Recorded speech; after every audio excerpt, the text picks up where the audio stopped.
Olá, irmãos e irmãs, aqui é Antônio Garcia mais uma vez, com mais um vídeo. E hoje para falarmos sobre a alegria que nós teremos, a nossa esperança na ressurreição. E falaremos também sobre a visão de Santa Francisca Romana sobre o céu. Também falaremos sobre Pentecostes, Hoje é dia de Pentecostes, sobre a vinda do Espírito Santo, sobre nós, sobre a igreja. Vamos começar então esse vídeo pedindo a intercessão de Nossa Senhora, a esposa do Espírito Santo, e de São Miguel Arcanjo. Vinde, Espírito Santo, vinde, por meio da poderosa intercessão do Imaculado Coração de Maria, vossa amadíssima esposa. Ave Maria, cheia de graça, o Senhor é convosco. Bendito sois vós entre as mulheres, bendito o fruto do vosso ventre, Jesus. Santa Maria, Mãe de Deus, rogai por nós, pecadores, agora e na hora de nossa morte. Amém. Glórias ao Pai, ao Filho e ao Espírito Santo, como era no princípio, agora e sempre. Amém. São Miguel Arcanjo, defendei-nos no combate, sede nosso refúgio contra as ciladas do demônio. Ordene-lhe Deus, instantemente o pedimos, e vós, príncipe da milícia celeste, pela virtude divina, precipitar no inferno a Satanás e a todos os espíritos malignos que andam pelo mundo para perder as almas. Amém. E vamos falar então sobre essa nossa alegria, essa nossa esperança na eternidade. São Paulo diz, se nós não ressuscitássemos, a nossa fé seria vã. Nós sabemos que hoje pouco se fala da ressurreição. A principal função de Jesus foi nos livrar da morte eterna. Porque Jesus veio para nos livrar do pecado. Porque quando Deus cria o homem peca, o homem fica longe de Deus. E Deus, por misericórdia, Ele envia Jesus Cristo, seu único Filho, nosso Senhor. E quando Deus envia seu Filho, Jesus Cristo, Ele envia para nos salvar do pecado que os nossos primeiros pais nos trouxeram, do pecado original. E Jesus também salva de todos os nossos pecados. Por isso que Jesus é esse Deus feito homem. Sem Jesus não há salvação. Nós respeitamos as outras religiões, mas Jesus é o único caminho, a verdade e a vida. Sem Jesus não há salvação. É preciso que nós busquemos nele a salvação eterna. E Jesus, ele vem, vive 33 anos neste mundo, e ele morre, cumprindo a sua missão como cordeiro imolado. No Antigo Testamento, os sacerdotes matavam os cordeiros e sacrificavam para a remissão dos pecados momentaneamente. Jesus é esse eterno sacerdote, esse eterno cordeiro que vindo deu-nos a vida e nos redimiu para sempre. A função de Jesus, muito mais do que curar doenças, ele cura também, lógico, muito mais do que cuidar dos nossos problemas, ele veio para nos salvar. E parece que hoje estão se esquecendo daquilo que é mais importante. Fala-se muito da libertação, fala-se muito das curas, dos milagres, mas esquecem de falar da nossa salvação eterna. E sabe o que é preciso para a gente se salvar? Nós precisamos nos converter. Essa é a palavra principal. Para entrar no céu, é preciso estarmos em estado de graça, e preciso estarmos puros, santos. E para chegarmos nesse estado, é preciso renunciarmos o mal e buscarmos o bem. E para isso nós temos o Espírito Santo. O Espírito Santo, ele foi enviado por Jesus. Jesus veio, anunciou a boa nova e foi ao Pai. E nos enviou o Espírito Santo, o Paráclito. Ele veio em Pentecostes. E nós vemos que ali em Pentecostes, os discípulos ainda estavam meio que tontos, atordoados, medrosos. Eles ainda não tinham compreendido o sentido da palavra de Deus. Mas ali em Pentecostes, o Espírito Santo vem como línguas de fogo e abre a mente dos apóstolos, essa função do Espírito Santo, e eles abrem as portas do seu coração para Deus, tirando todos os medos, toda a insegurança. Veja que até então eles estavam presos no cenáculo ali, com medo. A partir de Pentecostes, eles abrem as portas e saem evangelizar. Pedro já não estava mais com medo dos judeus, porque não fazia tanto tempo que Jesus tinha morto. E naquele momento, Pedro ele sai, ele abre a porta do céu. Ele abre a porta, quando o Espírito Santo vem, Pedro já rasga o verbo e naquela primeira pregação de Pedro converte 3.000 pessoas. E se nós lermos os Atos dos Apóstolos, eu convido você a ler, você vai ver como esses homens foram transformados. Eram homens tímidos, medrosos. E a partir dali, da infusão do Espírito Santo, eles são transformados a ponto de se tornarem como que outras pessoas. Veja, se você ler Atos dos Apóstolos, a gente vê que os apóstolos, eles foram destemidos, eles eram presos, eles enfrentavam os poderes da época, né? E eles não tinham medo mais, nem se fosse para derramar o seu sangue. É isso que o Espírito Santo nos faz. O Espírito Santo nos faz sermos corajosos, a ponto de não queremos negar Cristo, nem se for para isso, nem se for preciso para isso derramar o nosso próprio sangue. O Espírito Santo nos dá essa coragem, esse empoderamento, podemos dizer assim, de sermos totalmente transformados, que como muitos santos da história da igreja tiveram essa coragem de dar o seu sim a Jesus a tal ponto que derramaram seu sangue para não negar a fé. Em contrapartida, nós queremos ver hoje como está o nosso mundo hoje. Hoje, em nome de uma unidade, hoje muitas vezes estão negando a verdade da fé. Porque Jesus é esse caminho. Jesus enviou os discípulos para batizar, pregar e batizar em nome do Pai, do Filho e do Espírito Santo. E aqueles que aceitassem, aqueles que forem batizados, seriam salvos. Aquele que cresce e fosse batizado seriam salvos. E aquele que não cresce, obviamente, já está condenado. Então hoje há em nome aí de uma unidade, em nome aí do politicamente correto, estão achando que outras coisas salvam. Não. Nós respeitamos as demais religiões, mas só Jesus salva. Sem Jesus não há salvação. Por meio de Jesus há salvação. Jesus veio para isso. Veio para resgatar o pecado do mundo. E hoje nós vamos ler aqui, hoje é dia de Pentecostes, né? A segunda leitura, que é tirada da primeira carta de São Paulo aos Coríntios, capítulo 12, e seguintes, ela diz o seguinte: ninguém pode dizer Jesus é o Senhor a não ser no Espírito Santo. Há diversidade de dons, mas o mesmo é o Espírito. Há diversidade de ministérios, mas o mesmo é o Senhor. Há diferentes atividades, mas o mesmo Deus que realiza todas as coisas em todos. Cada um é dada a manifestação do Espírito em vista do bem comum. Como o corpo, embora tenha muitos membros, e como todos os membros do corpo, embora sejam muitos, formam um só corpo, assim também acontece com Cristo. De fato, todos nós, judeus, ou gregos, escravos ou livres, fomos batizados num único Espírito para formarmos um único corpo, e todos nós bebemos de um único Espírito. Olhando para essa leitura que São Paulo relata, e olharmos para a nossa atualidade, o que nós vemos? Está dizendo aqui para formarmos um único corpo. Jesus sendo o cabeça e nós os membros. Mas como está a nossa sociedade hoje? Dentro da própria igreja, dentro do próprio cristianismo, há muitas denominações religiosas. E se for conversar com cada uma delas dizem que está com a verdade. Há uma Babel dentro da igreja, dentro do cristianismo. Os pentecostais, as outras igrejas, luterano, calvinistas, cada um diz uma coisa e todos dizem que está com a verdade.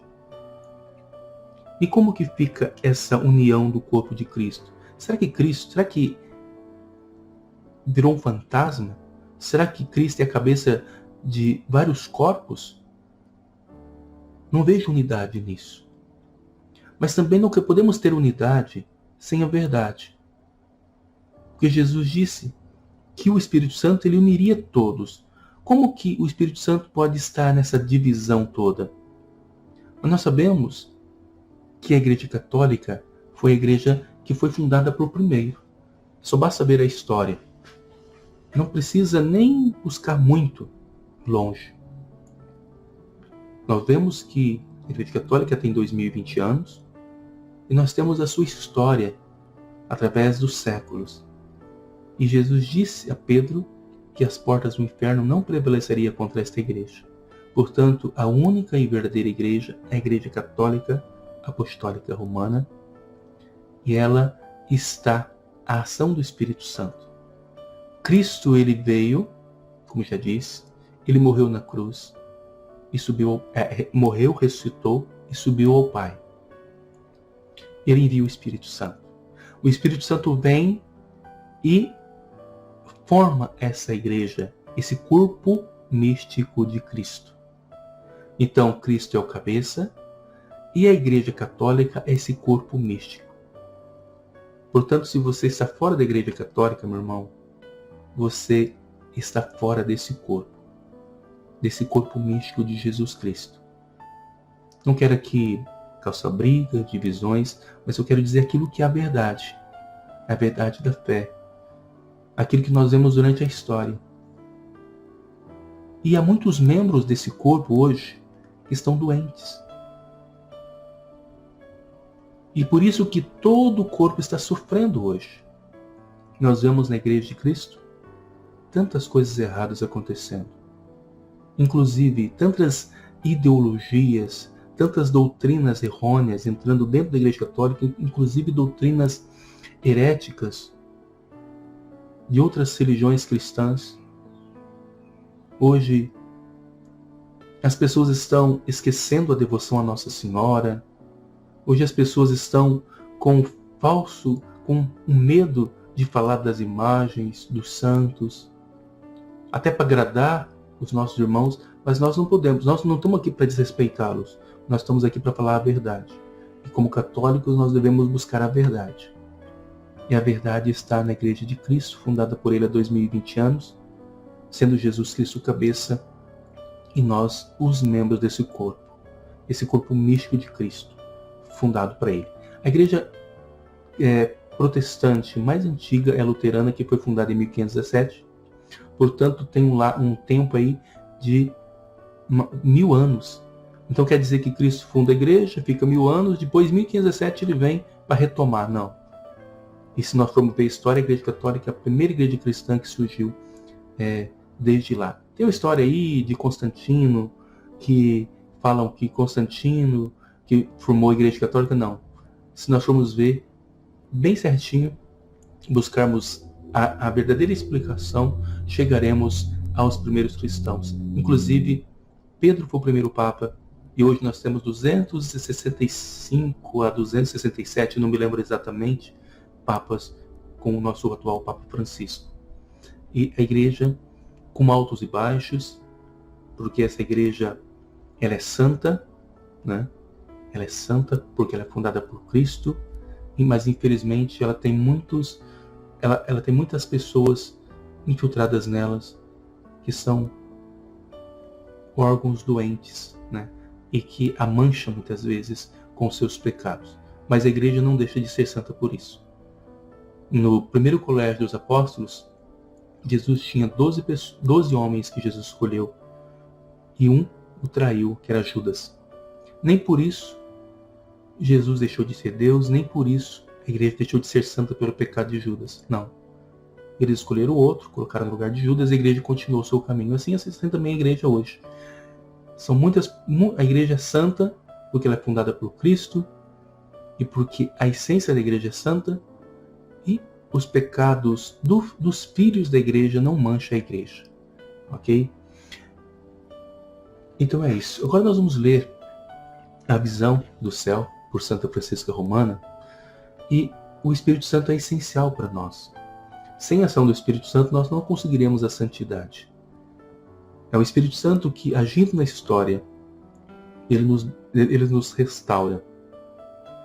E ele vem em nós, através da ação do Espírito Santo. E também Nossa Senhora, que é a esposa do Espírito Santo, ela nos auxilia na nossa jornada. Então, nós vamos ler esse trecho dessa santa, como eu já disse no início, como uma revelação particular, não é obrigado a acreditar, mas é de uma santa, né? De uma mulher canonizada pela igreja. E, portanto, fica aí para que você analise e pense.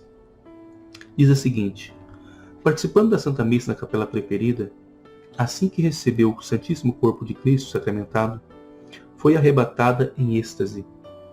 Terminada a Santa Missa, ainda em êxtase, o pai espiritual pode presenciar a notável transformação ocorrida na sua expressão fisionômica, ficando a sua face visivelmente iluminada e permanecendo assim em êxtase por quase uma hora. Voltando ao estado normal, por obediência ao pai espiritual, descreveu a sua visão. O seu espírito foi conduzido por uma luz brilhante a um local esplendidamente iluminado, repleto de infinitos tesouros. Estava naquele lugar Nosso Senhor Salvador na forma humana, com as cicatrizes de suas santíssimas chagas, das quais saíam admiráveis esplendores luminosos de tão considerável claridade que seu espírito não podia fixar o olhar por muito tempo. Mas aquela claridade iluminava também todos os espíritos existentes no mesmo lugar. Indescritivelmente felizes e com imensa alegria, então vi a Santíssima Mãe de Deus sentada num magnífico trono, uma medida inferior ao trono de Deus, seu Filho. Estava coroada com uma tríplice coroa, a primeira precisamente por sua virgindade, a segunda por sua humildade e a terceira para revelar a sua glória. E esta última funcionava como maravilhoso adorno da primeira. Aquela querida rainha do céu estava com a aparência inflamada de amor, sempre olhando carinhosamente o seu diletíssimo Jesus, Filho de Deus. Francisca confessa que estava entusiasmada com aquela admirável visão e inflamada pelo amor de Deus.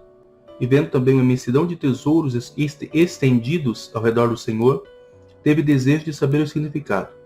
Então uma voz lhe respondeu: Deus é o tesouro e a glória das almas. A alma venturosa alcança o precioso tesouro que é Deus.